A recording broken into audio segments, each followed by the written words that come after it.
This is our baby puppy, Kira. She's almost a year old, and today she looked a little down. I asked her what was wrong, and she said she was really sad that I only had one poker vlog out. So, only one thing to do in this instance. As you guys can see, Kira demanded that we do another video, and I'm really just here to please the pups. So here we go. This will be vlog number 2. And because I'm posting this one so soon after my first video, I don't have a fresh session for you, but I do have a live stream that I played a month ago in Jacksonville at the Best Bet Live. So that is actually my home card room, I guess you could say. I learned how to play there. I'm actually from Florida. So during COVID 3 years ago, that was where I learned how to play poker. And my very first time playing actually was on their 2-2 Deep live stream. Maybe I'll save that story for another day.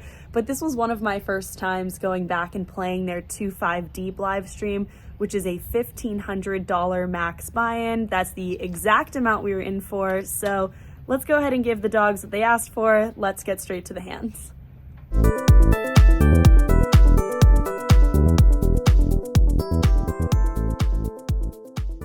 Well, get ready for the first hand here where I make a pretty embarrassing play. After AJ raises it to 40 over the $10 straddle, I elect to 3-bet with the 9-8 of spades. I think that this hand mixes calls and 3-bets. As you can see in this instance, I chose the more aggressive route, which ends up working out for us because king-queen off does fold behind, and that's certainly a win when you have 9 high.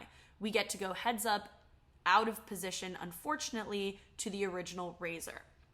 When we are met with the flop of Jack 6-3 with 2 diamonds, it doesn't particularly favor me. It actually favors him a bit more because he has all of the sets here, whereas I can really only have pocket jacks.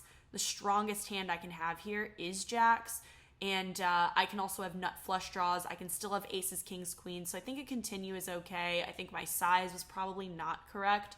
As you can see, I'm not going to get him to fold second pair on a board like this, so I can probably size a little bit smaller, accomplish the same thing.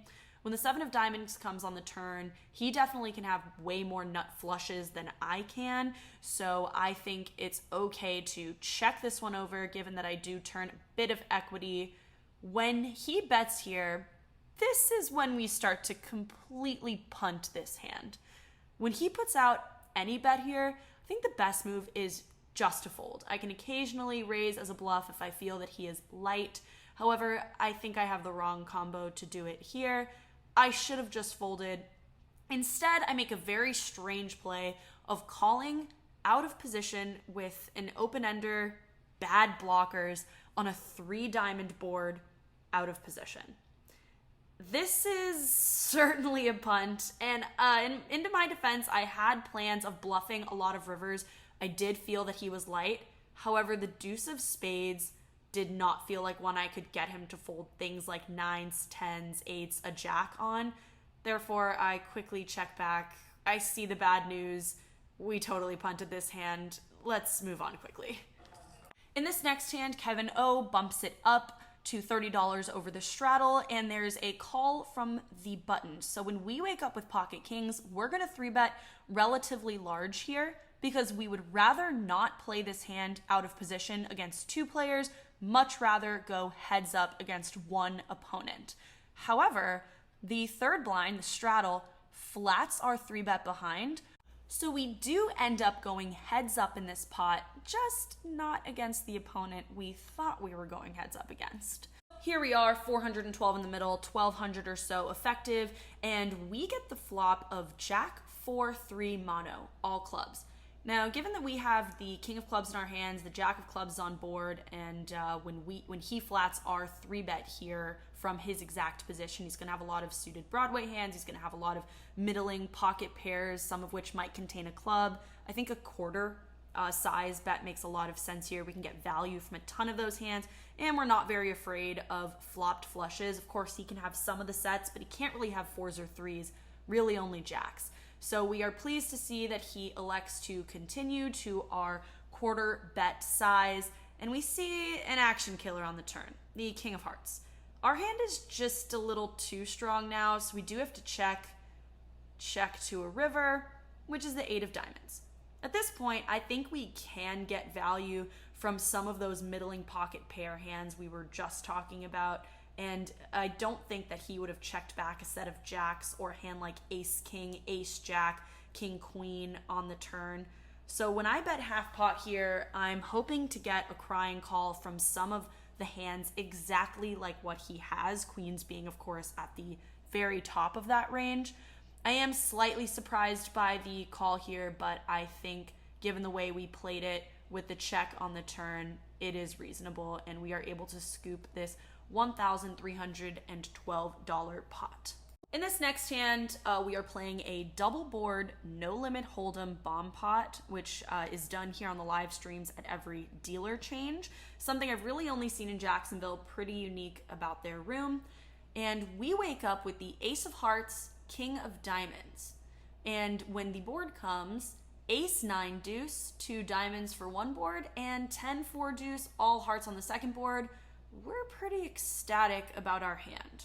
We either have the best hand already with just top pair, top kicker on one board and the backdoor king high flush draw on that same board, or we can certainly draw to the best hand with the ace of hearts on the bottom board.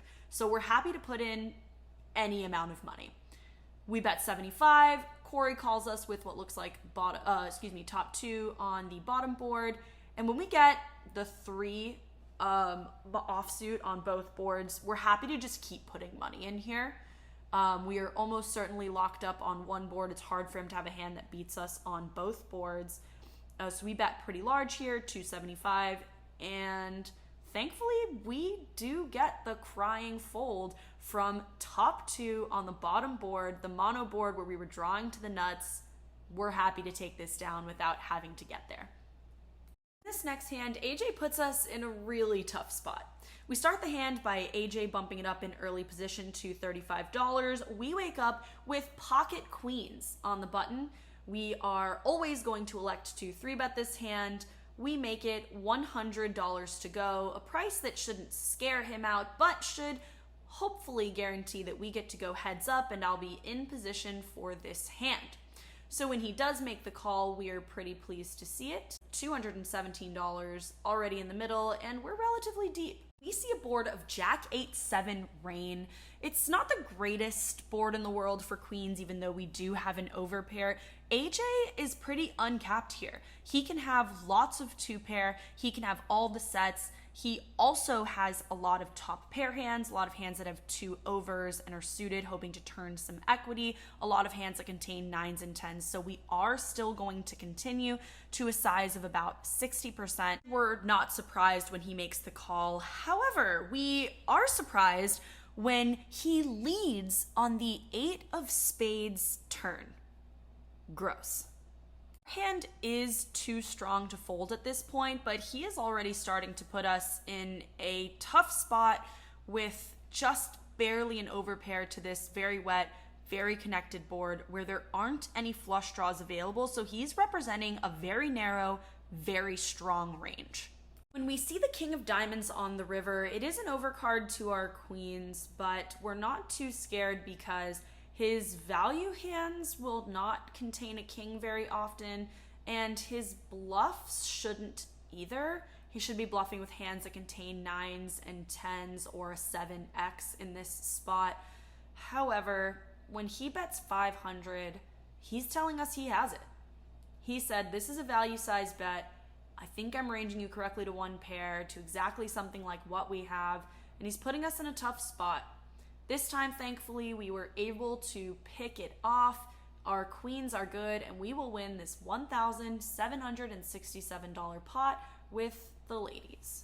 It's worth noting that I think queens can only bluff catch here a pretty small amount of the time, and I think AJ's bluff line was really strong. I think in the future, for this line to be successful, you want to contain a 9 or a 10 in your hand, maybe a 7 to block some of these sets. And either way, it puts overpairs in a really ugly spot. I would have been in a similarly disgusting spot with aces, obviously not with kings given the river, but before the river, same with kings. So all in all, really great effort, AJ. You almost got one through. In this next hand, while I am literally still stacking chips from the hand we just played with AJ, we wake up with pocket aces. That's right, queens and then aces one hand later. Dave raises it up to 35 in early position, and we are going to be 3-betting this one and trying to get some more money in the pot. So we make it 100 in the cutoff. And much to our delight, Kevin O, a big action player, decides to cold 4-bet from the big blind. Kevin O makes it $290 to go.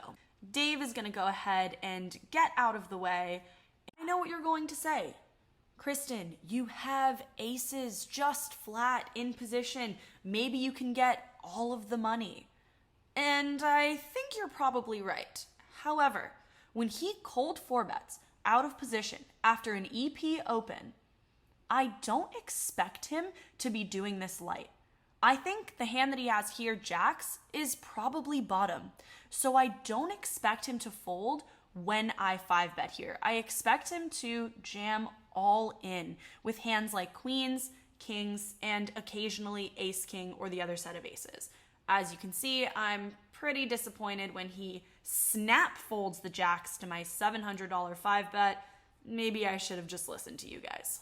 This next hand, we are up around $1,500 at this point. We see a call from CC under the gun and a raise from Corey in the cutoff to $40. And we wake up with, oh, you know, just pocket aces again. I mean, could we be running any more pure this session?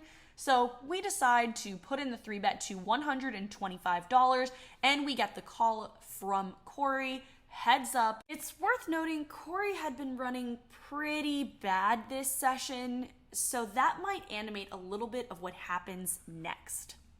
When we see a flop of 9-7-5 rain, I'm not too afraid. Of course, our opponent can have every set here. As you can see, Corey did flop middle set on us. Looks like we're about to lose a big one, but we decide to c-bet to $75, and he just calls. And what do you know? The run good continues. We turn top set. Set over set. On this dry of a board, it's going to be hard for me to get paid, so I did check it over. Corey elected to bet this board. Music to my ears. I'm just going to call, see what develops on the river. On the river, we get the 10 of diamonds. Not a great card, not the worst. I think we can get paid by some underpairs. I definitely want to try to get value. I bet out $375, and the man just calls with a set on ace 10, 9, 7, 5 rain. He's a genius. Anyway, totally owned me by just calling. We unfortunately did not play for stacks. Gotta hand it to him. The man has the reads. And that brings us to the last hand of the night. They had announced that this was going to be our very last hand. So when we see raise to 30 and the 3-bet to 75, we are going to make basically a terrible flat in the small blind with king jack off. As a rule, I try not to flat anything in the small blind ever, but rules are sometimes meant to be broken. As the quote-unquote big winner of the game, I wanted to go ahead and give some action, especially to Corey, who had lost basically every hand he played against us. We get the flop 3 ways of queen 10-6 with 2 diamonds. We're definitely going to check this one over to Corey. He decides to auto c-bet this one, which I think is pretty okay, into 2 other players. With his exact holding, he bets $100. We decide that's a fair enough price. Let's give the guy some action and see what develops. Chris gets out of the way, and we are heads up to a turn, which is the 4 of spades. We are hoping for check on this turn. If he bets anything here, we're going to fold. He does elect to check, and unfortunately for him, he lets us see the cooler of the Ace of Hearts river, giving us the nuts. SPR is just over 1. We bet $200 into 440, and he snap jams. We snap call, show him the bad news that King Jack got there against his Ace King. That's just bad luck, Corey. Sorry, man. And we will drag this $1,472 pot to end the session. That was our session a month ago at the Best Bet Live in Jacksonville. We were in for $1,500 for $4,326 after a little bit of a cooler at the end there for a net profit of $2,826. As you can see, Kira is in a much better mood now. Safe to say, Kira's pretty happy. So thanks everyone for watching, and we'll see you next time. I love you too.